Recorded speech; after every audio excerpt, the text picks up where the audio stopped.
Good evening and welcome to an update on the restoration of this 1950 Chriscraft Riviera 20 here in Hamilton, New Zealand. Today is the 13th of December 2022 and today celebrates about 4 years, just over 4 years of restoration work on this boat. That is almost at its end as we work to hunt down the final jobs to get this boat ready for launching here in New Zealand, one of the local classic boat festivals in February 5, 2023, just a very short sort of 6 or 7 weeks away. So just thought I'd put a bit of a post. It's been a while and there's been lots of little things going on and a few challenges that we've overcome, so just a bit of an update around that. So we have elected to do lots of things. So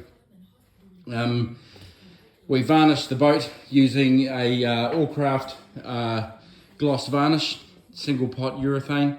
The gloss on it is incredible, as you can see, but we struggled to get the dust out of the boat here in my garage at home. So what we did is we put 24 coats on with about 5 or 6 sands in between those, down to about 800 grit, and then we put the boat into a booth and sprayed the final 2 coats on it in a booth, which just enabled us to really get the level of shine on the boat that we wanted to get on it. So, and it has come out freaking awesome. The product, which I'll show you, and I'm going to show you my garage, and it's been a bit busy, so bear with me. But the product we've used is this product here, which is an Allcraft Allwood gloss varnish. That's to reduce the can there, but that's the product that we've used. And so there's about 16 quarts on the boat to finish it, and then we've used their what they call Allcraft Multi-Climate, which is their spraying gloss coat and more of a flow coat product to finish it off.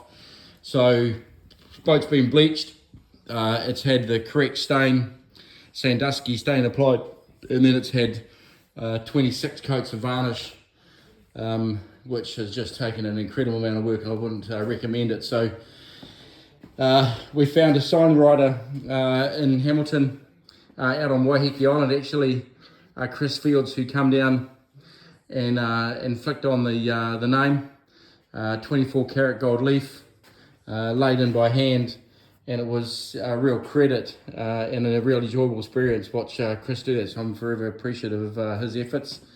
My wife and I, the last few nights, have worked to set in the boot stripe, which is a little bit hard to get right.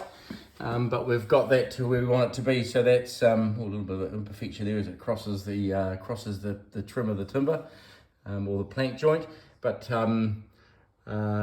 that's come up really good, and I'm really pleased with that. I mixed the red personally to match the interior trim, which is sort of something I'll point to now. So interior trim, so the interior trim is sort of 50% done. The red that we've used is a locally sourced product to try and get it as close as we could to the shade. The boat had been retrimmed, so I had no original material. And of course the side ceiling boards, the trims at the top, pleats have all been done. And then we've used, had the oil pressure gauge remade up in the States. And a bit of rechroming work to get all that to look right as well. So that's starting to come together.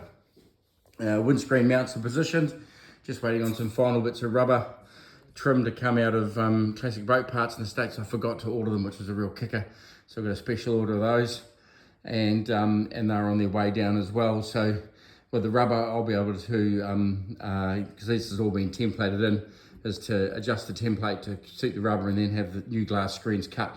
At some point in the past, the boat had been modified with Perspex screens, which looked about average. Stuff that catches you out, and it seems to be that having restored only one of these, everything seems to catch you out. So this is my gooseneck on my trailer that we've modified. These pads here are a bit of a temporary thing. We're going to make these a little bit more upright so they're not quite so long. But that looks great, except you realise that here is where the navigation light sits, and it sits about here, so the belt now catches on the navigation light. So we're going to extend this gooseneck up, lift up this winch, get a bit more rake on it to get it to clear that. So that's all good to go. The cutwater here has turned into a bit of a job. They're bronze cast, as you know, and that had a hole drilled in it through the front stem of the boat to have an eye bolt put on a trailer, which looked absolutely average. So I found one old guy up in Auckland who's just a really nice old guy. He's a real craftsman, and he's currently welding up the bronze casting so I can get that re-chromed, because that'll come in here. And if you look up on the back shelf there, you'll see the cutwater, which I've had all polished, ready to go back in here when we're done. So a couple of things that caught me out. These chrome rub rails, we pulled these all off the boat, polished the life out of them, got all the timber work back together and set them back in. And then what I did is I sat down and polished all the heads of these original screws that come out of this, set to on a piece of average timber, and scrap timber, set the hole right, and proceeded to put this one in here. It was the first one I set in, sheared the head off it, swore a bit, put the one in it next to it and sheared the head off that, and have simply concluded that these screws at 70 years old, they've got a bit of rust on the thread and the binding on the timber, so I broke two, so I've chucked that bag in the rubbish. I found the last 65 of those in New Zealand, so I've put these on with the ones I found in New Zealand. These are a 316 stainless screw, which I've put on the linisher and polished the heads on. But I've still got this rub rail all the way through here to do, and the cutwater, and I don't have any in New Zealand, so I've got a couple of hundred of those on their way in from the States, so they should be here within the week, and that'll get me finished on that. We found ourselves in a bit of a pickle on these white stripes. New Zealand, you cannot buy Sikaflex 291, the LOT product, the long open time product. So I used Sikaflex 291. It set too quick, and we had a bit of a mare of a night on that. So 291 LOT is a dangerous goods product. And I've tried to bring this stuff out of the States in the past and had a knockback because it's DG and they won't bring it in. But the good thing about the internet is all sorts of people are doing all sorts of stuff, so I just simply bought it online with an Amazon-like supplier. They didn't track it, they didn't grab it as DG. I put the money in the account and put the credit card details in, and true to form, this stuff turned up in the mailbox about a week and a half later, through with no DG. So that's a bit naughty, but anyway, got the job done. So where we're at is we've got the engine in. Got the engine in here. We've been through that. That's going to be completely rebuilt, as you would have picked up on previous emails, previous videos. And then we made a bit of a mistake here, because that little coupling there has to go on the shaft before you put the engine in, because there's just not enough clearance in there. So tomorrow night, the engine's going to come up and forward about 150 millimeters, 6 inches, to get that coupling on. So that'll then set the engine in place and start to line it up. So we're on our way with that, but that's stuff that catches you out. So so that's a bit of an update. So mid-December, we break for Christmas in the 24th of December. All the interior has been, trim work is done, so that's only an assembly process, so it's been left out just to make everything a bit easier.